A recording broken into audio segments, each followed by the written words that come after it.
100 நாட்கள் திட்டம் இரண்டாம் கட்டத்தின் கீழ் நிர்மாணிக்கப்பட்ட மற்றும் ஒரு திட்டம் இன்று மக்கள் பாவனைக்காக கையளிக்கப்பட்டது.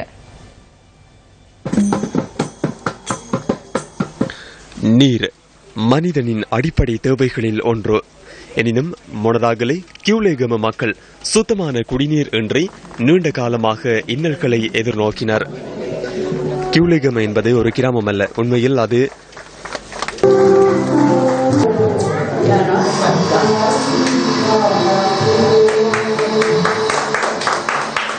மக்களின் குறைகளை நீக்கும் மக்கள் சக்தி திட்டத்தினூடாக இந்த மக்களுக்கு டாக்டர் ஜெயந்த விஜயரத்ன மற்றும் இரோமி பீரிஸ் ஆகியோர் இந்த திட்டத்திற்கு உதவி புரிந்தனர்.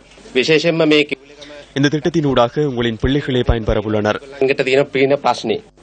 சிறுநீரக நிவாரணத்திற்கான ஜனாதிபதி செயலணி மற்றும் கடற்படையின் ஒத்துழைப்புடன் இந்த திட்டம் முன்னெடுக்கப்பட்டிருந்தது. அந்த மக்களுக்கு வழங்கிய வாக்குறுதிக்கு அமைவாக இன்று மக்கள் சக்தி 100 நாட்கள் திட்டம் இரண்டாம் கட்டத்தினூடாக தீர்வு பெற்றுக் கொடுக்கப்பட்டுள்ளது. பிரச்சினைகளுக்கு தீர்வு கிட்டாத பட்சத்தில் மக்கள் சக்தி செயற்றிட்டத்தினூடாக அதற்கான தீர்வை பெற்றுக் கொள்ளும் நோக்கில் பலர் வருகை தந்திருந்தனர். தமது பிரச்சினைகளுக்கும் தீர்வு வழங்குமாறு கோரி கல்வெல்கம கிராம மக்கள் கியூலகமுவில் நடைபெற்ற இன்றைய நிகழ்விற்கு வருகை தந்தனர்.